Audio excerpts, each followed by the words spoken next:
ಒಮ್ಮೆಲೇ soft ಆಗಿದ್ಯಾಕೆ Vijendra? Rebels meeting ಬಗ್ಗೆ ಇದೆಂಥ ವ್ಯಾಖ್ಯಾನ? ನಾಳೆಯೇ ಡೆಡ್ಲೈನ್, ನಾಳೆಯೇ ಮೀಟಿಂಗ್. ಇದು ಈ ಚದುರಂಗದ ಎರಡನೇ ಸ್ಟೋರಿ. ಮತ್ತೆ ವಿಜೇಂದ್ರ ಅಧ್ಯಕ್ಷ.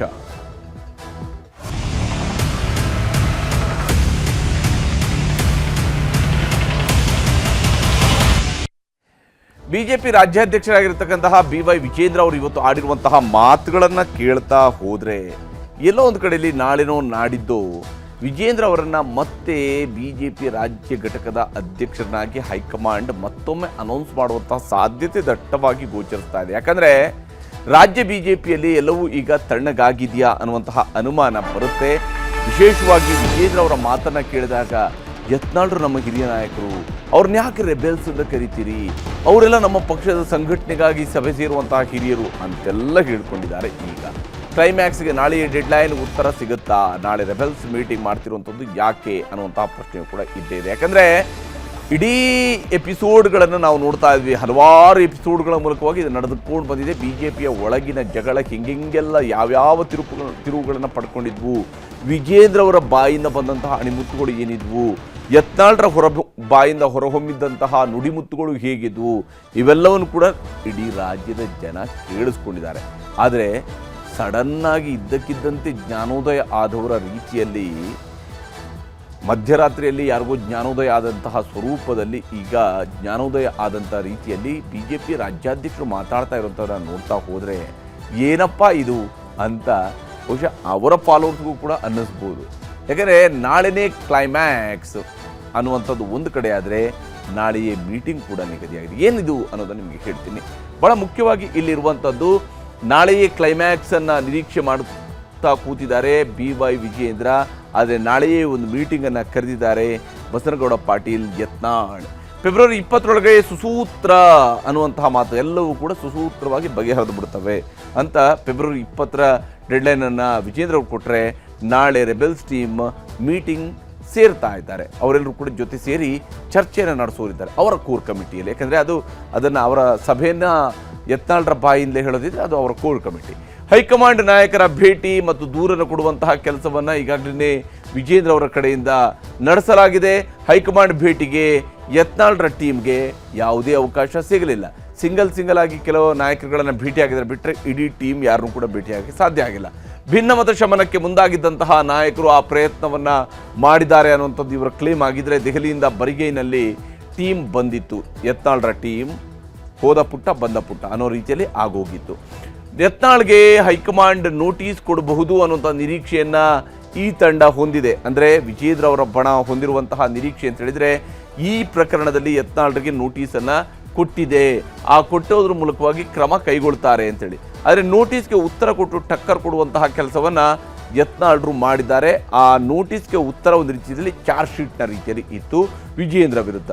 ಸಮಾಧಾನವಾಗಿಯೇ ಎಲ್ರಿಗೂ ಕೂಡ ಸಂದೇಶ ರವಾನಿಸುವಂತಹ ಪ್ರಯತ್ನವನ್ನು ನಮ್ಮ ಕಡೆಯಿಂದ ಆಗಿದೆ, ಅದನ್ನು ನಾವು ಯಶಸ್ವಿಯಾಗಿ ಮಾಡ್ತಾ ಇದ್ದೀವಿ ಅನ್ನೋದು ವಿಜೇಂದ್ರ ಅವರ ಕಡೆಯ ಕ್ಲೇಮ್ ಆಗಿದ್ದರೆ ಸೈಲೆಂಟ್ ತಂತ್ರವನ್ನು ರೆಬೆಲ್ಸ್ ಕೂಡ ಅನುಸರಿಸ್ತಿದ್ದಾರೆ. ಅವರು ಕೂಡ ತಮ್ಮ ಟೂನ್ ಡೌನ್ ಮಾಡ್ಕೊಂಡಿದ್ದಾರೆ. ಸ್ವಲ್ಪ ದಿವಸ ಕಾಯಬೇಕು ಅನ್ನುವಂತಹ ನಿಟ್ಟಿನಲ್ಲಿ ಅವರು ಯೋಚಿಸ್ತಾ ಇದ್ದಾರೆ.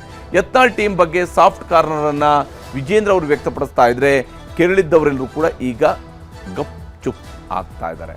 ವಿಜೇಂದ್ರ ಅವರ ಬಗ್ಗೆ ಏನೆಲ್ಲ ಆಡಬಹುದು ಆ ಎಲ್ಲ ಮಾತುಗಳನ್ನು ಬಳಸಿದಂಥವರು ಕೂಡ ಈಗ ಸದ್ಯಕ್ಕೆ ಗಪ್ ಚುಪ್ ಆಗಿದ್ದಾರೆ. ಹೀಗಾಗಿ ಇವೆಲ್ಲವೂ ಕೂಡ ನೋಡ್ತಾ ಹೋದಾಗ ವಿಜೇಂದ್ರ ಅವರು ಇವತ್ತಿನ ಮಾತನ್ನು ಗಮನಿಸಬೇಕು. ಭಾಳ ಇಂಟ್ರೆಸ್ಟಿಂಗ್ ಆಗಿರುತ್ತೆ ವಿಜೇಂದ್ರ ಅವರ ಮಾತು. ನಾನು ಆಗಲೇ ಹೇಳಿದೆ, ಇವರಿಗೆ ಸಡನ್ನಾಗಿ ಅದಿಲ್ಲಿಂದ ಜ್ಞಾನೋದಯ ಆಯಿತು ಅಂದ್ಕೊಂಡು ಗಲಾಟೆ ಬಗ್ಗೆ ವಿಜೇಂದ್ರ ಅವರು ಹೇಳ್ತಾ ಇರೋಂಥ ಮಾತನ್ನು BJPಯಲ್ಲಿ ಆಂತರಿಕ ಗದ್ದಲ, ಗಲಾಟೆ, ಅಸಮಾಧಾನ ಇದ್ದದ್ದು ನಿಜ. ಅಂದರೆ ಅದು ಪಾಸ್ಟ್ ಟೆನ್ಸ್, ಭೂತಕಾಲದಲ್ಲಿ ಇತ್ತು ಅಂತೇಳಿ, ಈಗ ಅಲ್ಲ ಅಂತ, ವರ್ತಮಾನದಲ್ಲಿ ಇಲ್ಲ, ಭವಿಷ್ಯದಲ್ಲಿ ಗೊತ್ತಿಲ್ಲ, ಆದರೆ ಹಿಂದೆ ಇತ್ತು ಅಂತ ಹೇಳ್ಕೊಂಡು ಅವ್ರು ಹೇಳ್ತಾರೆ. ಕಳೆದೊಂದು ವಾರದಿಂದ ನಮ್ಮ ಪಕ್ಷದ ಗಲಾಟೆ ಕಂಟ್ರೋಲ್ ಆಗಿದೆ. ಕಳೆದೊಂದು ವಾರದಿಂದ ನಮ್ಮ ಪಕ್ಷದ ಗಲಾಟೆ ಕಂಟ್ರೋಲ್ ಆಗಿದೆ. ಅಂದರೆ ಯತ್ನಾಳ್ರಿಗೆ ನೋಟಿಸ್ ಕೊಟ್ಟ ತಕ್ಷಣವೇ ಗಲಾಟೆ ಕಂಟ್ರೋಲ್ಗೆ ಬಂತ ಈ ಅನುಮಾನ ಬಂದರೆ ಅದು ವಿಜೇಂದ್ರ ಅವರ ತಪ್ಪಲ್ಲ. ಪಕ್ಷದಲ್ಲಿನ ಆಂತರಿಕ ಸಮಸ್ಯೆಗಳು ಕೇಂದ್ರದ ಗಮನಕ್ಕೆ ಬಂದಿವೆ. ಇಷ್ಟೆಲ್ಲ ಗಲಾಟೆ ಆದ ನಂತರ ಪಕ್ಷದಲ್ಲಿ ಆಂತರಿಕ ಸಮಸ್ಯೆ ಇದೆ ಅನ್ನೋದು ಕೇಂದ್ರದ ಗಮನಕ್ಕೆ ಬಂದಿದೆ, ಕೇಂದ್ರ ನಾಯಕರ ಗಮನಕ್ಕೆ ಬಂದಿದೆ. ಶಿಸ್ತು ಸಮಿತಿ ನೋಟಿಸ್ ಕೊಟ್ಟಿದೆ, ನೋಟಿಸ್ಗೆ ಉತ್ತರವೂ ಕೂಡ ಹೋಗಿದೆ. ಶಿಸ್ತು ಸಮಿತಿಯವರು ಅವರ ಪ್ರಕಾರವಾಗಿ ನೋಟಿಸ್ ಕೊಟ್ಟಿದ್ದಾರೆ. ನೋಟಿಸ್ ಯಾರು ಪಡ್ಕೊಂಡಿದ್ದಾರೋ ಅವರು ಉತ್ತರವನ್ನು ಕೂಡ ಕಳಿಸಿದ್ದಾರೆ. ಮುಂದಿನ ಕ್ರಮವನ್ನು ವರಿಷ್ಠರು ತೆಗೆದುಕೊಳ್ಳಲಿದ್ದಾರೆ. ಅಂದರೆ ಇವರ ನೋಟಿಸ್ನ ನಂತರದ ಕ್ರಮಗಳನ್ನು ವರಿಷ್ಠರೇ ತೆಗೆದುಕೊಳ್ತಾರೆ. ಅಥವಾ ಎಲ್ಲೋ ಒಂದು ಕಡೆಯಲ್ಲಿ ವಿಜೇಂದ್ರ ಅವ್ರಿಗೇನಾದರೂ ನಾಳೆನೇ ಯತ್ನಾಳ್ರನ್ನ ಪಕ್ಷದಿಂದ ಸಸ್ಪೆಂಡ್ ಮಾಡುವಂಥ ಯಾವುದಾದ್ರೂ ಹಿಂಟ್ ಸಿಕ್ಕಿದೆಯಾ? ಯಾಕಂದರೆ ಅಷ್ಟೊಂದು ಅವರ ಬಗ್ಗೆ ಗೌರವವನ್ನು ತೋರಿಸ್ತಾರೆ ಅಂತ ನೋಡ್ತಾ ಹೋದರೆ ಏನೇ ಗೊಂದಲ ಇದ್ರೂ ಕೂಡ ಕೇಂದ್ರ ವರಿಷ್ಠರು ಅತಿ ಶೀಘ್ರದಲ್ಲಿ ಬಗೆಹರಿಸ್ತಾರೆ. ಎಲ್ಲ ಸಮಸ್ಯೆಗಳಿಗೂ ಕೂಡ ಕೇಂದ್ರದ ವರಿಷ್ಠರು ಬಗೆಹರಿಸ್ತಾರೆ, ಆ ಸಮಸ್ಯೆಗಳನ್ನು ದೂರ ಮಾಡ್ತಾರೆ. ಏನೇ ಗೊಂದಲ ಇದ್ರೂ ಕೂಡ ಕೇಂದ್ರ ವರಿಷ್ಠರು ಬಗೆಹರಿಸ್ತಾರೆ. ರಾಜ್ಯಾಧ್ಯಕ್ಷರ ಆಯ್ಕೆಯೋ ನೇಮಕಾತಿಯೋ ಹೈಕಮಾಂಡ್ ಮಾಡುತ್ತೆ. ಅವ್ರನ್ನ ಆಯ್ಕೆ ಮಾಡಬೇಕಾ, ನೇಮಕಾತಿ ಮಾಡಬೇಕಾ, ಚುನಾವಣೆ ನಡೆಸಬೇಕಾ, ಹೇಗೆ ಮಾಡಬೇಕು, ಇದನ್ನು ಹೈಕಮಾಂಡ್ ನೋಡಿಕೊಳ್ಳುತ್ತೆ. 23ರಿಂದ 25 ಜಿಲ್ಲಾಧ್ಯಕ್ಷರ ಆಯ್ಕೆ ಆಗಿದೆ. ರಾಜ್ಯಾಧ್ಯಕ್ಷರ ಆಯ್ಕೆಯೂ ಕೂಡ ಆಗುತ್ತೆ. ಈಗಾಗಲೇ ನಾವು ಜಿಲ್ಲಾಧ್ಯಕ್ಷರುಗಳನ್ನು ಆಯ್ಕೆ ಮಾಡ್ಕೊಂಡಿದ್ದೀವಿ, ಹಾಗೆಯೇ ರಾಜ್ಯಾಧ್ಯಕ್ಷರ ಆಯ್ಕೆಯೂ ಕೂಡ ಆಗುತ್ತೆ ಅನ್ನುವಂತಹ ಮಾತುಗಳನ್ನು BY ವಿಜೇಂದ್ರ ಅವರು ಹೇಳ್ಕೊಂಡಿದ್ದಾರೆ. ವಿಜೇಂದ್ರ ಅವರ ಮಾತನ್ನು ನಿಮಗೆ ತೋರಿಸ್ತೀನಿ. ಕಳೆದ ಒಂದು ವಾರದಿಂದ ಕಡಿಮೆ ಆಗಿದೆಯಲ್ಲ ನೀನೇ ಹೇಳಪ್ಪ. ಕಳೆದ ಒಂದು ವಾರದಿಂದ ಕಡಿಮೆ ಆಗಿದೆಯಲ್ಲ ನೀನೇ ಹೇಳಿ. ರಾಜ್ಯದಲ್ಲಿ ನಮ್ಮ ಪಕ್ಷದಲ್ಲಿ ಆಂತರಿಕ ಸಮಸ್ಯೆಗಳೇನಿದ್ದಾವೆ ಈಗಾಗಲೇ ಕೇಂದ್ರದ ವರಿಷ್ಠರ ಗಮನಕ್ಕೆ ಬಂದಾಗಿದೆ. ಕೇಂದ್ರದ ಶಿಸ್ತು ಸಮಿತಿ ಯಾರಿಗೆ ನೋಟಿಸನ್ನು ಕೊಡಬೇಕು ಕೊಟ್ಟಿದ್ದಾರೆ, ಯಾರು ಆ ನೋಟಿಸ್ಗೆ ಉತ್ತರ ನೀಡಬೇಕು ಅವ್ರು ನೀಡಿದ್ದಾರೆ. ಅದ್ರ ಬಗ್ಗೆ ಏನು ತೀರ್ಮಾನ ಆಗಬೇಕು ಅಂತೇಳಿ ಕೇಂದ್ರ ವರಿಷ್ಠರು ತೀರ್ಮಾನ ಮಾಡ್ತಾರೆ. ಹೀಗೆ ನೋಟಿಸು ಇದೆಲ್ಲವೂ ಕೂಡ ಒಂದು ಮಾತು. ಕಳೆದ ಒಂದು ವಾರದಿಂದ ಎಲ್ಲ ಸೈಲೆಂಟ್ ಆಗಿದೆಯಲ್ವ, ನೀನೇ ಹೇಳಪ್ಪ ಅಂತ ಹೇಳ್ಕೊಂಡು ಪತ್ರಕರ್ತರಿಗೆ ಕೇಳ್ತಾ ಇದ್ದಾರೆ. ಅಷ್ಟರ ಮಟ್ಟಿಗೆ ಅಂದರೆ ಒಂದು ವಾರ ಸೈಲೆಂಟ್ ಆಗಿದ್ದಾರೆ ಅನ್ನೋದು ರಿಲೀಫ್ ಆಗಿದೆ. ಯಾಕೆಂದರೆ ಒಂದು ವಾರದ ಹಿಂದೆ ಯತ್ನಾಳ್ಗೊಂದು ನೋಟಿಸ್ ಹೋಗಿತ್ತು. ಹಾಗಾದರೆ ಯತ್ನಾಳ್ ಬಗ್ಗೆ ವಿಜೇಂದ್ರ ಅವರು ಸಡನ್ನಾಗಿ ಹೇಳೋದಕ್ಕಂತಹ ಮಾತನ್ನು ನೋಡಿಲ್ಲಿ, ಯತ್ನಾಳ್ ಟೀಮನ್ನು ರೆಬೆಲ್ಸ್ ಅಂತ ಯಾಕೆ ಕರೀತೀರಾ? ಅವ್ರನ್ನ ರೆಬೆಲ್ಸ್ ಅಂತ ಯಾಕೆ ಕರೀತೀರ? ಅಲ್ಲ, ಕಳೆದ ಒಂದು ವರ್ಷದಿಂದ ಇವ್ರನ್ನ ರೆಬೆಲ್ಸ್ ತಿಳ್ಕೊಂಡು ಬಿಂಬಿಸಲಾಗ್ತಾ ಇದೆ ಮತ್ತು ಅವರೂ ಕೂಡ ಅದೇ ರೀತಿಯಾಗಿ ರೆಬೆಲ್ಗಳ ರೀತಿಯಲ್ಲಿ ವರ್ತಿಸ್ತಾ ಇದ್ದಾರೆ. ಆದರೆ ಈಗ ಕೇಳ್ತಿದ್ದಾರೆ, ಅವ್ರನ್ನ ಯಾಕೆ ರೆಬೆಲ್ಸ್ ಬಿಂಬಿಸ್ತಾ ಇದ್ದೀರಾ? ಪಕ್ಷ ಬಲವರ್ಧನೆಗಾಗಿ ಅವರೆಲ್ಲ ನಾಳೆ ಸೇರ್ತಾ ಇದ್ದಾರೆ. ಹಾಗಿದ್ರೆ ಅವರು ಹೊರಟಿದ್ದಂತಹ ಹಿಂದೆ ನಡೆಸಿದಂತಹ ವಕ್ಫ್ ಸಭೆಯನ್ನು ನಿಲ್ಲಿಸಿದ್ದು ಯಾವ ಕಾರಣಕ್ಕಾಗಿ? ಅದನ್ನು ತಡೆಯುವ ಪ್ರಯತ್ನವನ್ನು ಯಾಕೆ ಮಾಡಲಾಯಿತು? ಆಗೊಂದು ರೌಂಡ್ ಅವರಿಗೆ ನೋಟಿಸ್ ಯಾಕೆ ಕೊಡಲಾಯಿತು? ಈಗ ಮತ್ತೆ ಯಾಕೆ ನೋಟಿಸ್ ಕೊಡಲಾಯಿತು? ಪಕ್ಷ ಬಲವರ್ಧನೆ ಮಾಡುವಂಥವ್ರಿಗೆ ನೋಟಿಸ್ ಕೊಡುವಂತಹ ಹೊಸ ಪ್ರಕ್ರಿಯೆ BJPಯಲ್ಲಿ ಶುರುವಾಗಿದೆಯಾ? BJPಯಲ್ಲಿ ಏನಾದರೂ ಹೊಸ ಪ್ರಕ್ರಿಯೆ? ಪಕ್ಷ ಬಲವರ್ಧನೆ ಮಾಡ್ತಾ ಇದ್ದಾರೆ ಅವರು. ಹಿರಿಯ ನಾಯಕರನ್ನ ರೆಬೆಲ್ ಅಂತ ಸೀಮಿತ ಮಾಡಬೇಡಿ. ಅವ್ರು ಹಿರಿಯ ನಾಯಕರು, ರೆಬೆಲ್ ಅಲ್ಲ. ರೆಬೆಲ್ ಅಂತೇಳಿ ಅವ್ರನ್ನ ಸೀಮಿತ ಮಾಡೋದು ಬೇಡ. ಮತ್ತೆ ಯಾಕೆ ನೋಟಿಸ್ ಕೊಟ್ಟಿದ್ದು ಯತ್ನಾಳ್ರಿಗೆ ನೋಟಿಸ್ ಕೊಟ್ಟಿರೋ ಉದ್ದೇಶ ಏನು? ಹಾಗಾದರೆ ನೋಟಿಸ್ ಕೊಟ್ಟಾಗಿದೆ, ಉತ್ತರ ಕೊಟ್ಟಿದ್ದಾರೆ, ನೋಡೋಣ. ಭಾಳ ಆರಾಮಾಗಿ ಹೇಳ್ತಾ ಇದ್ದಾರೆ.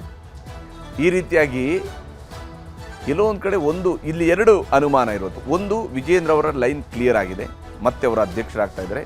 ಯತ್ನಾಳ್ರ ವಿರುದ್ಧ ಯಾವುದೇ ರೀತಿಯ ಕ್ರಮ ಇಲ್ಲ. ಆ ಕಾರಣಕ್ಕಾಗಿ ಯತ್ನಾಳ್ರ ವಿರುದ್ಧ ಕ್ರಮ ಇರೋದಿಲ್ಲ. ನಾಳೆ ದಿವಸ ಹೊಂದಾಣಿಕೆ ಮಾಡ್ಕೊಂಡು ಹೋಗೋಣ ಅನ್ನೋ ಕಾರಣಕ್ಕೆ ಯತ್ನಾಳ್ರ ಬಗ್ಗೆ ಭಾಳ ಸಾಫ್ಟಾಗಿ ಮಾತಾಡ್ತಾರೆ. ಇಲ್ಲ, ಎರಡನೇದು, ಯತ್ನಾಳ್ರ ವಿರುದ್ಧ ಕ್ರಮ ಆಗುತ್ತೆ, ವಿಜೇಂದ್ರ ಅವರೇ ಅಧ್ಯಕ್ಷರಾಗಿ ಮುಂದುವರಿತಾರೆ ಮತ್ತು ಯತ್ನಾಳ್ರ ಮೇಲೆ ಕ್ರಮ ಆದಮೇಲೆ ಕೂಡ ನಾವೇನು ಮಾಡಿಲ್ಲಪ್ಪ, ಅವ್ರನ್ನ ಟಾರ್ಗೆಟ್ ಮಾಡಿಲ್ಲ, ಅವರೇನೋ ಮಾಡ್ಕೊಂಡಿದ್ರಲ್ಲ, ಅದಕ್ಕೆ ಬೇಕಾಗಿ ಹಿಂಗೆಲ್ಲ ಆಗಿದೆ,